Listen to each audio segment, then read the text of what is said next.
Fadarana ho an'ny ankizy.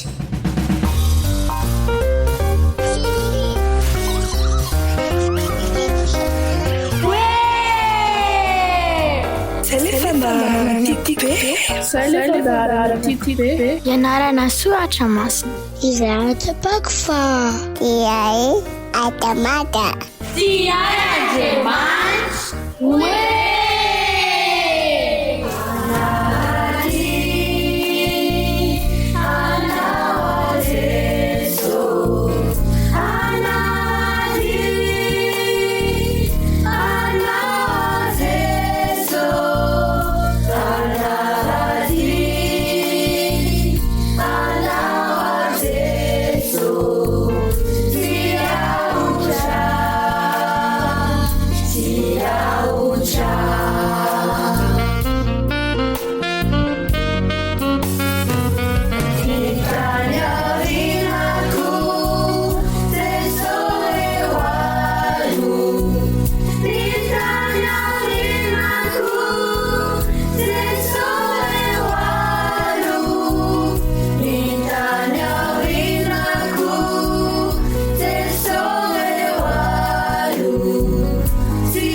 Faly miarabanareo indray. Ny lohahevitra androany dia manao hoe rehefa tokony ariana ny fako, rehefa tokony hariana ny fako. Mahakasika inona re izany lohahevitra izany araka ny eritreritrareo alohan'ny hamakafakatsika izany dia andeha isika hivavaka.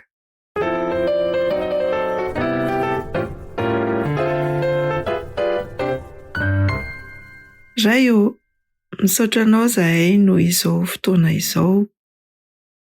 Sokafy ny sainay, ny sofinay sy ny fonay mba handray, andre ary hanaiky ny lesona avy amin'ny teninao. Omeo anay fanahy masina hampianatra anay. Misaotra Jesosy Amen.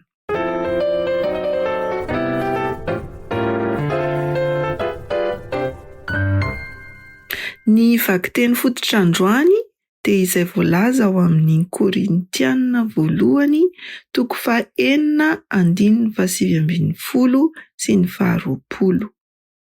Korintiana 1:9-20 sy ny 20, izay manao hoe: moa tsy fantatrareo va fa ny tenanareo dia tempolon'ny fanahy masina izay ao anatinareo sady efa azonareo tamin'Andriamanitra, ka tsy tompon'ny tenanareo ianareo, koa dia mankalaza an'Andriamanitra amin'ny tenanareo. Ny resahana eto izany dia momba ny tena. Ny tena no teny miverimberina. Inona moa ny tena dia ny vatana sy ny saina, izay lazain'ny toko izay nivakiantsika teo koa fa tempolon'ny fanahy masina. Inona re no hevitra izany? Mba ahazoantsika bebe kokoa ny tiana lazaina dia indro misy tantara kely isintomantsika lesona.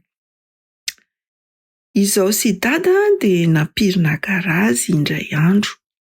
Dia hoy i dada, vita amin'izay kosa angamba ity fanadiovana tapitra hatreo ny korotana sy ny loto isan-karazany tato anaty garazy. Dia hoy aho hoe nahavita asa tsara tokoa isika sa tsy izany? Tena nirehare mihitsy aho teo am-pitenenana. Fa hono ary dado, ataontsika inona daholo reto korotan'entana be dia be reto? Jereo angeza ny baoritra feno zavatra tranainy.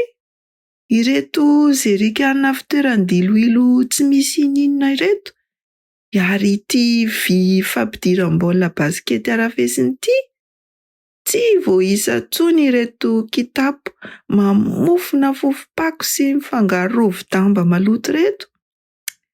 Dia somary lasa eritreritra vetivety dada dia nifikifidonana hoe fantatro izay atao. Andao ariana ny ampiangonana eo amin'ny fitoerana mason'ny fiangonana. Toa misy toerana malalaka ao, hitan'ny se ve? Anelanelan'ny latabatra fametrahana ny fanasan'ny tompo sy ny orga. Dia hoy aho hoe, ory dada, ahoana hoe? Any ampiangonana ve no ariana? Somary kenda aho namaly izany. Tsy azo atao izany. Dia hoy dada, fa nahoana kosa no tsy azo atao? Dia hoy aho hoe, dada, tranon'Andriamanitra ange ny fiangonana e. Tsy teny intsony aho fa tena hika. Tempolin'Andriamanitra anie ny fiangonana e. Ny tiany seho lazaina izany dia ny tempoliny dia toy ny vatany se, hoy dada. Izany mihitsy. Teo dia niato tampoka aho. Ay ve, azoko, hoy aho. Toa te hilaza ny amin'ireny anokanina fihinako ireny dada e. Tempolin'Andriamanitra ny tenako ka tsy tokony ho fenoiko fakofako-tsakafo tsy mahasalama. Niatokatoko dada. Ny kristiana hoy izy dia tokony hiavaka amin'ireny olona tsy mahalala an'Andriamanitra ireny. Tokony hiavaka isika amin'ny fomba fihinana, amin'ny zavatra tenenina, amin'ny zavatra atao, eny amin'ny fialamboly isan-karazany atao koa aza. Te hanjaka ao am-pontsika Andriamanitra tahaka ny itiavany mitoetra ao am-piangonantsika.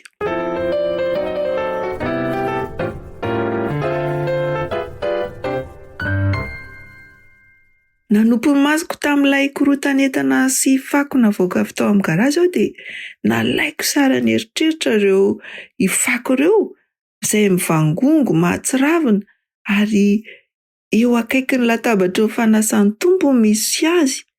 Rehefa izany dia naka sary an-tsaina ny tenako koa aho izay feno zavamamy, fakofako-kanina, zavatra matavy. Ary tamin'ny pitsikina no nibatako ilay kitapo feno fako dia hoy aho mantsy dada hoe ndao ariana ny amin'ny toerana fanariana fako reto, any ny toerana sahazany reto. Dia izay no natao.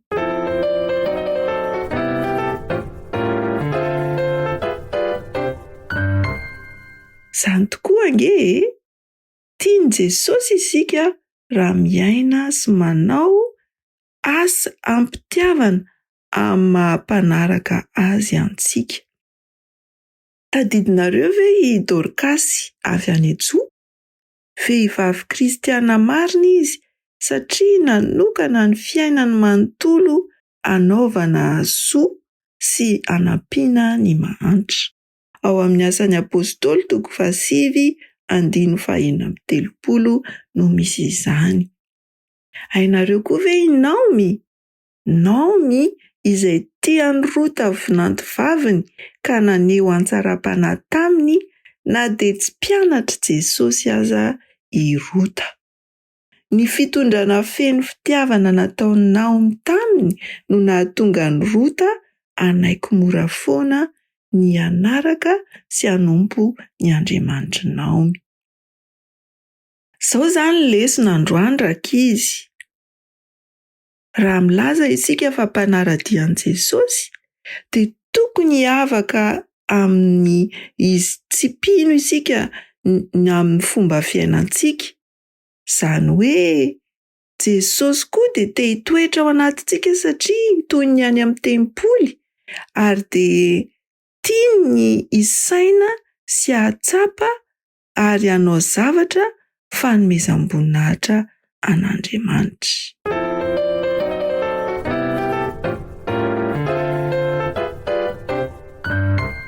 Arak'izany ihany koa dia izao koa ny lesona faharoa, tokony hanana fahazarana tsara isika ara-pahasalamana sady tokony hampiatra izany satria tempolin'ny fanahy masina ny tenantsika. Inona izany no ilayntsika atao? Mampiasa vatana, miala sasatra, mamelona ny tenantsika amin'ny sakafo mahavelona sy mahasalama. Tokony hifady ny zava-pisotro misy alikaola isika, ny sigara, ny paraky, manimba avokoa ireny. Aoka koa halavirintsika ny fikasiana zava-mahadomelina satria mbola manimba ny vatantsika ihany koa izany.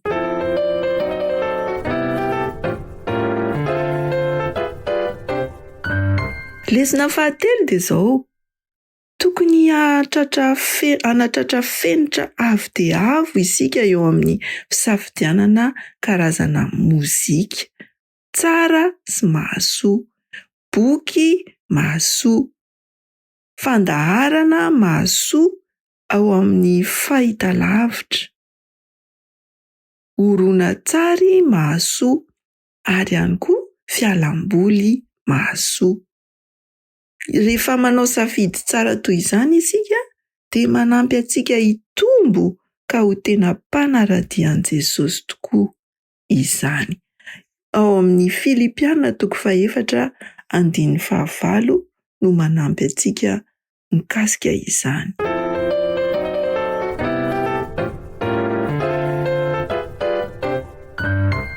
Inona no ho ataontsika fampiarana ary manomboka izao? Ho fampiarana izany dia izao, tsarovy rehefa noana iny ianao dia rehefa alaim-panahy hihinan-kanina sady tsy mahasoa no tsy mahavelona dia izao, manana tahirim-boankazo any aminao any am-paosy, any anatin'ny kitapo na ao an-trano ihany koa. Ka rehefa tonga izay fotoana izay tena noana be sady te hihinana an'ireny zavatra tsy mahasoa ireny dia alaivo ilay voankazo ao. Fa izao iny no hanome fahafaham-po no anao ary iny ihany koa dia mahasalama, toy ny hoe paoma, voasary, voaloboka. Ankoatr'izay ihany koa dia izao, manana safidy tsara amin'ny karazam-boky izay vakiana, ny mozika henoina ary ny horonan-tsary izay jerena. Mihitsy manantena aho fa hitondra fiovana eo amin'ny fiainantsika tsirairay avy izany lesona izany.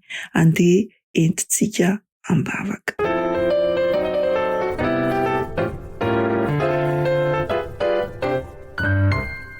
Jesosy io, misaotra anao izahay noho izany teninao izany izay mampatsiaro anay fa tempolin'ny fanahy masina ny tenanay. Mamelà ny elokay tamin'ny ireo lesoka izay nataonay tamin'ny lasa. Manomboka izao kosa dia mangataka fanampianao izahay Jesosy io mba hanao safidy tsara eo amin'izay sotroinay sy jerenay sy henoinay sy hanaovanay sy izay ataonay. Ampio izay fanahy masina mba ho tena zanakao tokoa amin'ny fitondrantenanay ka hanome voninahitra ny anaranao. Dia izany no irinay sy angatanay amin'ny anaran'i Jesosy. Misaotra raha eo. Amen.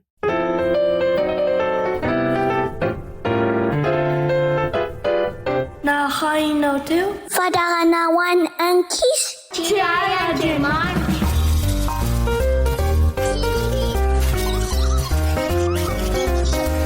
Hoe! tiako be. Izay ilay fandaharana tiako be. Ianarana soratra masina. Izaho tapako fa iay atamata. Diandriamanitra. Diandriamanitra. Diandriamanitra. Diandriamanitra. Diandriamanitra. Diandriamanitra.